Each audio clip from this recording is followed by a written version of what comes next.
Assalamualaikum warahmatullahi wabarakatuh. Terima kasih teman-teman di seluruh Indonesia yang sudah mau mengikuti acara kita Malam Minggu Positif.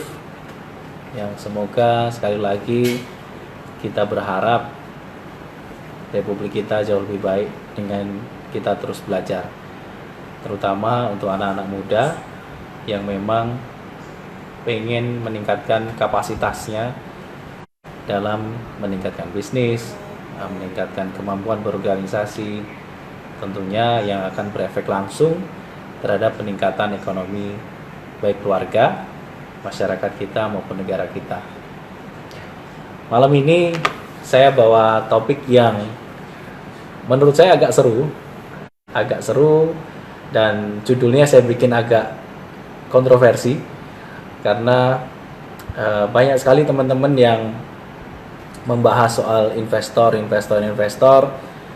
yang notabene sebenarnya mereka justru memberatkan, bahkan nggak cuma memberatkan, banyak sekali yang notabene berkode investor tapi sebenarnya kejadiannya adalah penipuan.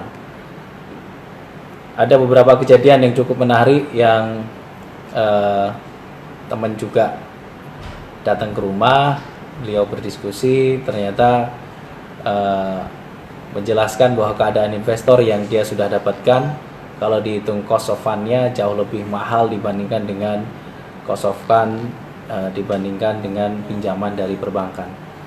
Balik lagi, kalau minggu lalu kita berdiskusi bahwa perbandingan antara investor dengan pinjaman, minggu lalu saya sudah bahas cukup detail mengenai bagaimana cara menghitung cost of fund, baik itu cost of fund dari kita mendapatkan pinjaman maupun cost of fund dari investor, dimana secara konsep mau cari dimanapun juga di ujung bumi ini, cost of fund dari equity itu dipastikan mahal dibandingkan dengan cost of fund bentuknya adalah loan atau bentuknya hutang. Cuman bedanya, kalau cost of fund yang didapatkan dari equity itu kita tidak harus membayar setiap bulan, yang notabene pengaruh dengan cash flow. Sedangkan kalau bentuknya pinjaman itu memang kita ada secara cash to cash, harus keluar setiap bulan atau berapa period yang memang ditentukan kesepakatan di dalam akad. Nah, kalau judulnya adalah hati-hati berkedok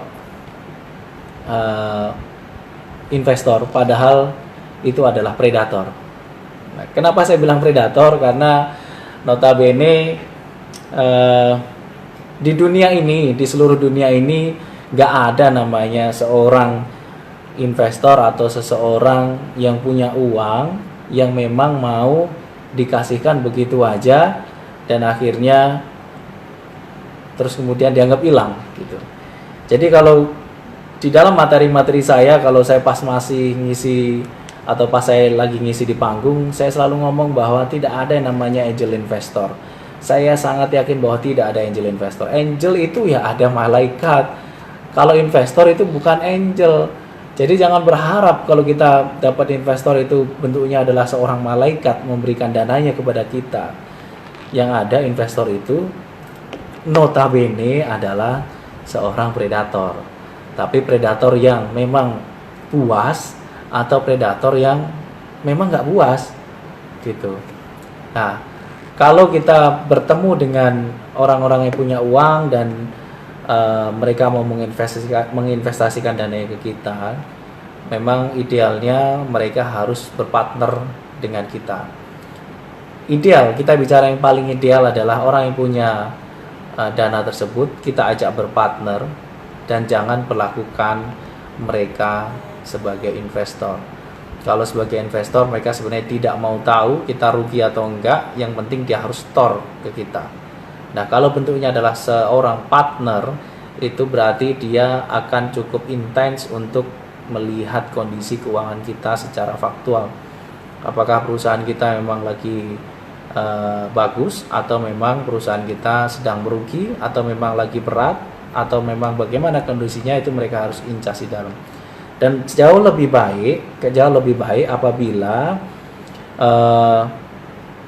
si investor atau pemegang kuasa investasi yang mau masuk di perusahaan kita itu idealnya adalah strategic investor. Kenapa? Apa yang dibilang strategic investor? Itu kita coba cari beberapa korelasi yang orang-orang yang mau menginvestasikan dananya atau perusahaan-perusahaan yang mau menginvestasikan dananya yang notabene itu ada korelasi bisnisnya dengan kita.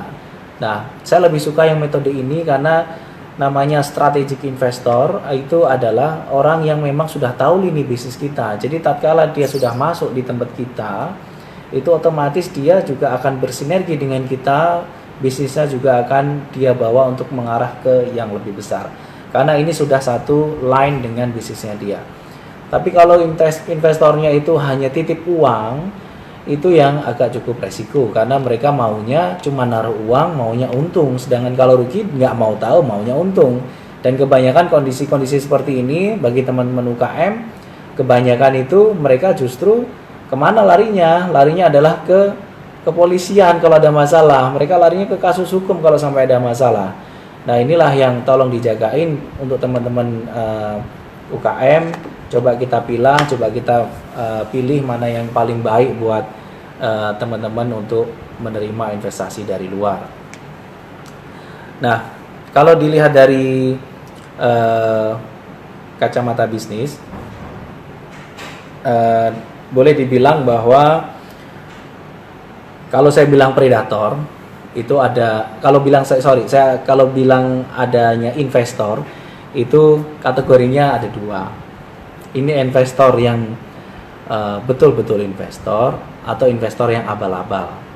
Nah, saya cerita yang betul-betul investor, nanti kategorinya banyak. Nah, kalau yang bicara investor abal-abal, teman-teman tolong dipahami betul, banyak sekali kejadian-kejadian yang mengatasnamakan investor tapi kenyataannya itu adalah penipuan. Nah, saya akan cerita sedikit. Sudah berkali-kali, berpuluhan kali banyak orang yang menawarkan investasi di rumah saya, banyak menawarkan investasi ke teman-teman kita. Itu saya sudah ngomong ke teman-teman kita bahwa itu penipuan berkedok investasi atau penipuan berkedok investor. Nah, apa korelasinya? Itu kebanyakan, kalau boleh saya bilang, too good to be true. Jadi sesuatu yang kelihatan sangat cantik atau sangat menarik itu tidak ada realitasnya. Dan itu yang mesti harus kita hati-hati. Dan ini kebanyakan mereka menggunakan transaksi-transaksi yang notabene jarang sekali transaksinya itu digunakan oleh teman-teman yang kondisinya pada saat kepepet. Jadi orang menawarkan sesuatu ke kita pada saat kita ini sedang kepepet, itu sudah dipastikan secara naluriah manusiawinya kita itu pasti akan ada sebuah keinginan untuk menerima dari bantuan orang lain. Nah, ini yang mesti kita jaga dan mesti hati-hati, karena bantuan dan bentuknya investasi ataukah uang ataukah apapun itu juga itu berkorelasi dengan resiko. Nah, oke, yang kita bahas adalah salah satunya nih teman-teman, salah satunya yang sering datang ke tempat kita dan sering berdiskusi untuk hal ini itu adalah investasi dari luar yang berkedok stand BLC, yang berkedok mereka punya guarantee paper. Oke. Setiap teman-teman nanti pasti akan mengalami yang sama. Cuman boleh saya bilang bahwa kondisi seperti ini boleh saya analogikan adalah kalau kita punya uang, kira-kira nih teman-teman nih, kira-kira mungkin nggak kalau kita punya uang ini kita berikan investasi ini atau kita titipkan uang kita ini ke orang yang tidak kita kenal atau ke orang yang entah berantah tiba-tiba menawarkan sesuatu dan kita taruh uang di kita. Saya rasa sedikit sekali kemungkinan itu. Kenapa? Karena pun kalau kita punya uang, kita akan memberikan sesuatu, itu pasti yang akan pertama kali kita kasih adalah orang yang pasti kita kenal dekat.